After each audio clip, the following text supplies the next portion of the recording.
ክቡር አፈ ጉባኤ አገኘው ተሻገር፣ ክቡር የፓርቲያችን ምክትል ሊቀመንበር ተወደን ፋራህ፣ የተከበራችሁ የክልል ርዕሳነ መስተዳድሮች፣ ሚኒስትሮች፣ አምባሳደሮች፣ ክቡር አቶ መላኩ አለበል ያማረ ኤክስፖ ያዘጋጁልን፣ እንዲሁም ከሳቸው ጋር በመሆን የጭንቅላታችሁን የልባችሁንና የእጃችሁን የሥራ ውጤት ለኛ ለማሳየት ለማስተማር ገበያ ለማስተሳሰር እዚህ ቦታ ምርታችሁን ይዛችሁ የቀረባችሁ የግሉ ሴክተር ተዋንያን በሙሉ እንኳን ለሶስተኛው ኢትዮጵያ ታምርት ኤክስፖ አደረሳችሁ አደረሰን ለማለት እወዳለሁ።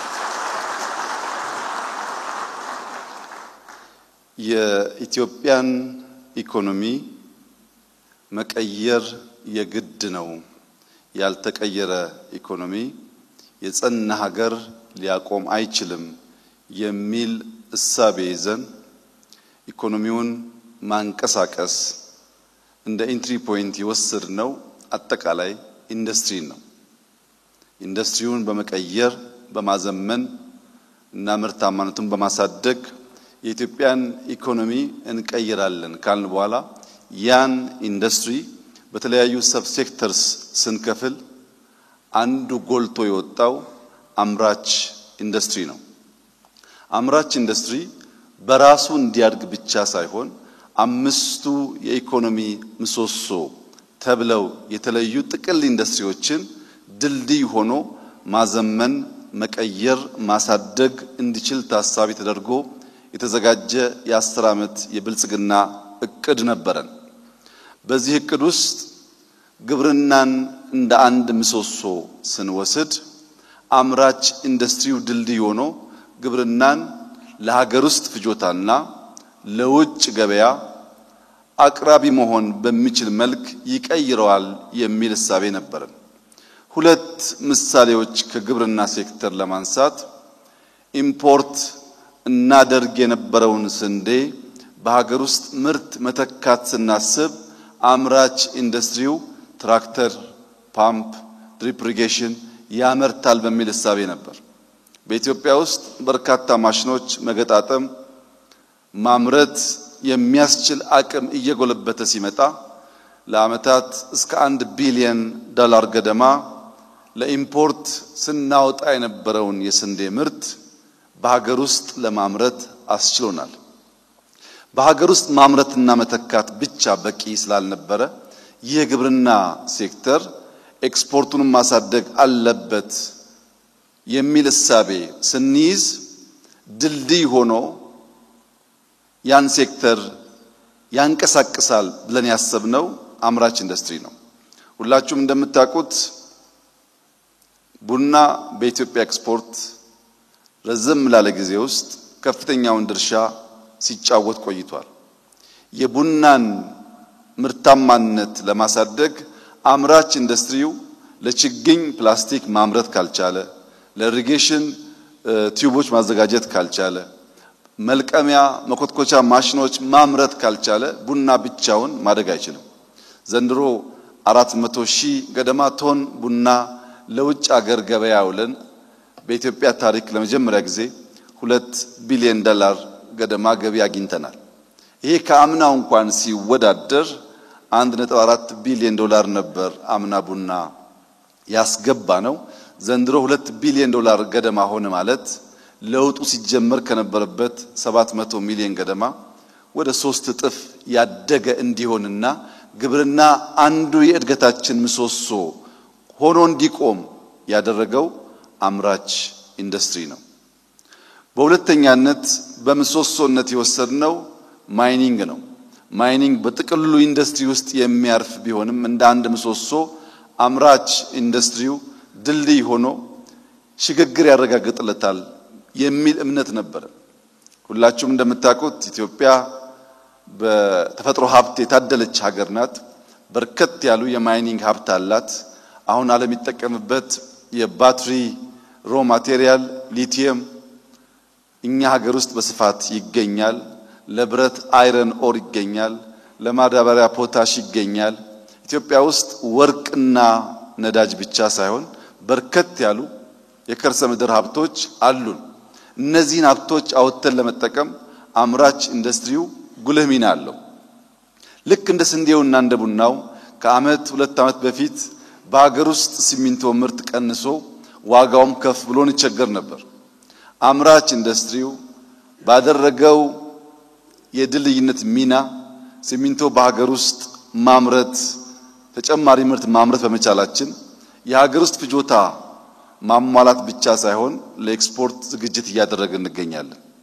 ለኢምፖርት ሰብስቲዩሽን በአገር ውስጥ ብናመርትም ለውጭ ኤክስፖርት ደግሞ አምራች ኢንዱስትሪው ባለፉት 2 ኤክስፖዎች ኢትዮጵያ ወርቅ ማምረት የምትችልባቸውን ማሽኖች ማምረት በመቻሉና በመደገፉ ወርቅ በታሪካችን ለመጀመሪያ ጊዜ ከቡና በልጦ ትልቁ ኤክስፖርት ድርሻ የወሰደ ሲሆን ባለፉት 10 ወራት ወደ 2.5 ቢሊዮን ዶላር ገደማ ወርቅ ኤክስፖርት ማድረግ ችለናል። ማይኒንግ ለኢምፖርት ሰብስቲዩሽን፣ ማይኒንግ ለኤክስፖርት የታለመለትን ግብ እንዲያሳካ ለማድረግ አምራች ኢንዱስትሪው የተጫወተው ሚና በጣም ከፍተኛ ነው። በሶስተኛ ደረጃ ምሰሶ ያልነው ቱሪዝም ነው። ቱሪዝም ውስጥ ኢትዮጵያ ባህል አላት፣ ኢትዮጵያ ታሪክ አላት።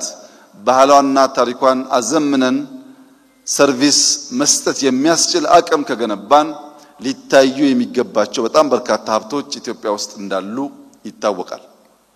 በቱሪዝም ዘርፍ አዳዲስ መዳረሻዎችን መገንባት ብቻ ሳይሆን ቀደም ሲል የነበሩ አንድ ለናቱ የሚባሉ የኢትዮጵያን አባቶች የእጅ ስራ የጭንቅላት ውጤት እያረጁ እየወደቁ ያሉትን መልሰን ማደስ አንዱ ስራችን ነበር።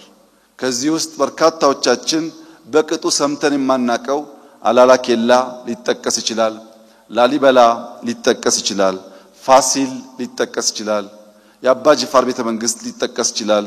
እዚህ በመዲናችን የሚገኙ የሚኒሊክ የኃይለ ሥላሴ ቤተ መንግስት ሊጠቀሱ ይችላሉ። እነዚህ የነበሩ ጥንታዊ ሀብቶቻችን ታድሰውና ዘመኑን መዋጀት በሚችሉት አግባብ እንዲሰሩ ለማድረግ አምራች ኢንዱስትሪው አይተኬ ሚና ተጫውቷል። የነበረን የቆየን ነገር ማደስ የሚቻለው አምራች ኢንዱስትሪው ሚናውን ሲጫወት ብቻ ነው። አሮጌው በቂ ስላልሆነ አዳዲስ መዳረሻዎች በስፋት መገንባታችን ይታወቃል። በተለይም የአዲስ አበባ ኮሪደርን ብንወስድ ሲሚንቶ ማሽኑ የፍሳሽ ማስወገጃ ስርዓቱ በሙሉ የሚሰራው በአምራች ኢንዱስትሪ ነው። በቱሪዝም ሴክተር እንደ አንድ ምሰሶ መውሰዳችን በሀገር ውስጥ ቱሪዝም ብቻ ሳይሆን በዚህ አመት የውጭ ቱሪዝም በመሳብ ከአፍሪካ ቀዳሚውን ድርሻ ይዘናል። 40% ገደማ እድገት ያሳየ ሴክተር ነው። ያ ብቻ አይደለም። በዚህ አመት ኦልሞስት በየ2 ሳምንቱ ኢንተርናሽናል ኮንፈረንስ የሚካሄድበት ከተማ ሆኗል አዲስ አበባ። ያ የሆነው አምራች ኢንዱስትሪው ለሰርቪስ ጠቃሚ የሆኑ ስራዎችን ከተማውን ማስዋብን ጨምሮ መስራት በመቻላችን ነው። አራተኛው ፒላር ቴክኖሎጂ ነው። በሞባይል ፔኔትሬሽን ያለውን ተደራሽነት ማስፋት ብቻ ሳይሆን አርቲፊሻል ኢንተለጀንስን፣ መሶብን፣ ፋይዳን የመሳሰሉትን የኦቶሜሽን ስራዎች ለመስራት የአምራች ኢንዱስትሪው ሚና እጅግ ከፍተኛ ነው። እንደምታውቁት ቴክኖሎጂ ቢቲኤስን ብንወስድ ፖሎች ሊመረቱ ይገባል፣ የሃርድዌር ሲስተሞች ሊመረቱ ይገባል። እነዚያ ሃርድዌሮች ካልተመረቱ በቀር ዳታ ሊሸከም የሚችል የዳታ ማከማቻ ቦታዎች መስራት አይቻልም። ከዚህ አንፃር አምራች ኢንዱስትሪው ሙሉ በሙሉ የኢትዮጵያን ፍላጎት መልሷል ባይባልም በመብራት፣ በቴሌኮም አንቴናዎች፣ በሽቦዎች፣ በሽቦ መከለያ ላስቲኮች እየተደረገ ያለው እንቅስቃሴና ጥረት አራቱ ከአምራች ኢንዱስትሪ ውጭ ያሉት ሴክተሮች እንዲነቃቁና የሚጠበቅባቸውን ስራ እንዲሰሩ በከፍተኛ ደረጃ አምራች ኢንዱስትሪው ሚናውን ተጫውቷል። ራሱ አምራች ኢንዱስትሪውን ስንወስድ ከ3 ዓመት በፊት የማምረት አቅማችን 46% ገደማ ነበር። ያሉን ኢንዱስትሪዎች ከአቅማቸው 46% ብቻ ያመርቱ ነበር። ዛሬ ያ በ3 ዓመት ተኩል ውስጥ ወደ 61% አድጓል። ይህ ትልቅ የምስራች ስለሆነ በዚህ ሴክተር የተሳተፋችሁ በሙሉ እንኳን ደስ ያላችሁ፣ ትልቅ ድል ነው ልላችሁ እወዳለሁ። ከዚህ በተጨማሪ ኢትዮጵያ ታምርት ስንል በርከት ያሉ ፋብሪካዎች ከተቋቋሙ በኋላ በተለያየ ምክንያት ስራ ያቆሙ የተዘጉ ነበሩ። ከነዚህ ውስጥ 830 ተሰርተው ስራ ያቆሙ ፋብሪካዎች ባለፉት 3 ዓመታት የኢትዮጵያ ታምርት ንቅናቄ ውስጥ መልሰው ስራ እንዲጀምሩ፣ የተበተኑ ሰራተኞች እንዲሰባሰቡ እና ምርታማነት እንዲያድግ ከፍተኛ ድርሻ እንዲወጡ ሆኗል። ለዚህም ንቅናቄውን የመሩ የቲም አባላት በእጅጉ ሊመሰገኑ ይገባል።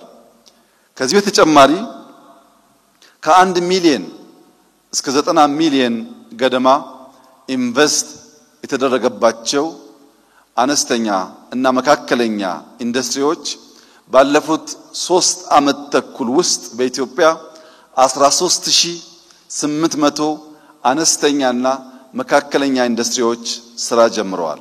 13800 ኢንዱስትሪዎች።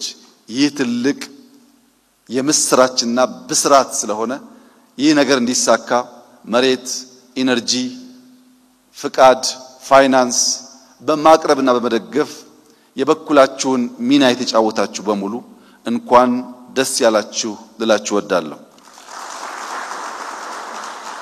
ከነዚህ አነስተኛና መካከለኛ ኢንዱስትሪዎች በተጨማሪ ወደ 325 የሚጠጉ ጌም ቼንጀር የሚባሉ ከፍተኛ ኢንዱስትሪዎች ባለፉት 3 ዓመት ተኩል ስራ ጀምረዋል። ከዚህም የተነሳ በዚህ ዓመት ብቻ ባለፉት 9 ወራት 3 ቢሊዮን ዶላር ገደማ ተኪ ምርት በሀገር ውስጥ ማምረት ተችሏል። ከዚህ ቀደም ከውጭ እናስገባቸው የነበሩና የውጭ ምንዛሪ የግድ የሚጠይቁ ሴክተሮች በሀገር ውስጥ ምርታማነት እያደገ በመምጣቱ 3 ቢሊዮን ዶላር ገደማ ወጪ ለማስቀረት ተችሏል። ይሄ ብቻ ሳይሆን በሀገር ውስጥ ያሉ ኢንዱስትሪዎች በኢትዮጵያ ያላቸው የገበያ ድርሻ ከ3 ዓመት በፊት 30% ገደማ የነበረው አሁን 41% ደርሷል። ምን ማለት ነው? ከውጭ ከምናስገባቸው ልዩ ልዩ ምርቶች ውስጥ 41%ቱ በሀገር ውስጥ ማምረት ተችሏል ማለት ነው። ይህ ፐርሰንቴጅ ማደግ አለበት። በሀገር ውስጥ የምናመርተው በስቶ ከውጭ የምናስገባው እየቀነሰ መሄድ አለበት። በ3 ተከታታይ ዓመታት 10% ካደግን ሌላ 3 ዓመት ሲጨመር ቢያንስ 50% እንደርሳለን ማለት ነው። በጀመርነው መንገድ ጠንክረን ከሰራን ይህ ጉዳይ ሊሳካ ይችላል። ይህን ሊያሳኩ የሚችሉ አስቻይ ሁኔታዎች ከመሬት አቅርቦት፣ ከኢነርጂ አቅርቦት፣ በተለይ በቅርቡ ካስመረቅነው የኳሊቲ ኢንፍራስትራክቸር አንፃር በግብይት ስርዓት ውስጥ ከፍተኛ ሚና ያላቸው መሰረተ ልማቶች መጣል ተጀምሯል። በዚህ ዓመት አምራች ኢንዱስትሪው በከፍተኛ ደረጃ የኢነርጂ ፍላጎቱ አድጓል። ኢነርጂ ማምረት በቀጣይነት ካልቻል እያደገ ያለውን ኢንዱስትሪ በፋይናንስ ብቻ ሳይሆን በኢነርጂ ለመገብ እንቸገራለን። ይህንን ችግር ለመፍታት የሶላር ምርት የሚያመርቱ አዳዲስ ኩባንያዎች በኢትዮጵያ በአዲስ አበባም ከአዲስ አበባ ውጭም ምርት እየጀመሩ ያሉ ስላሉ በዚያም ሴክተር በመንሰራው ስራ ተደማምሮ ኢትዮጵያ ታምርት በራሱ ሰብሴክተር ብቻ ሳይሆን አጠቃላይ ኢንዱስትሪውን ድልድይ ሆኖ በማገልገል የኢትዮጵያን ብልጽግና እውን ለማድረግ ለሚደረገው ርብርብ ከፍተኛ ሚና እየተጫወተ ያለና የሚጫወት ሴክተር ነው።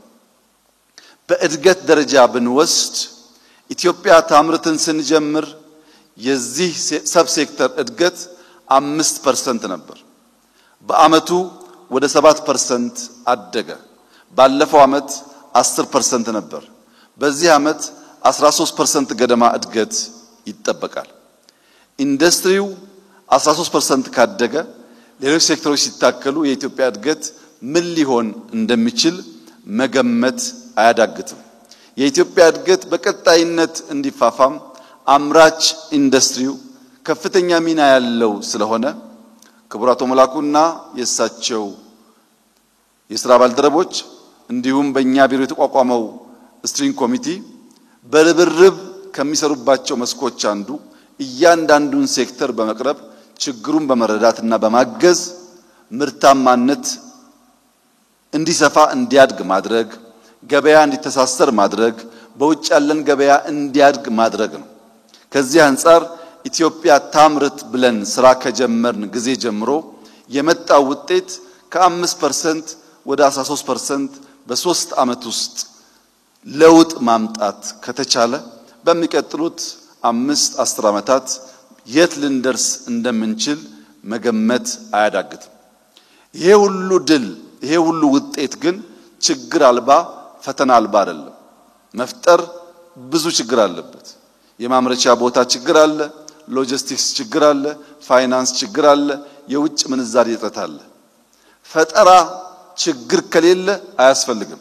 ፈጠራ የሚያስፈልገው ችግር ኖሮ ችግር ለመፍታት ስለሆነ በዚህ ሐሳቤ ተባብረን ጠንክረን የኢትዮጵያን ብልጽግና የኢትዮጵያን ማንሰራራት በጋራ ማረጋገጥ እንድንችልና ለልጆቻችን የተሻለች ሀገር መተው እንድንችል የትብብር የመፍጠር የመፍጠንና የመትጋት መንፈስ በሁላችን ውስጥ እንዲሆን ካልለፋን ካልደከመን በቀር የኢትዮጵያን ብልጽግና ማረጋገጥ የማይቻል መሆኑን አምነን በስራ በውጤት በተግባር በጋራ መቆም እንድንችል አደራ ማለት ፈልጋለሁ።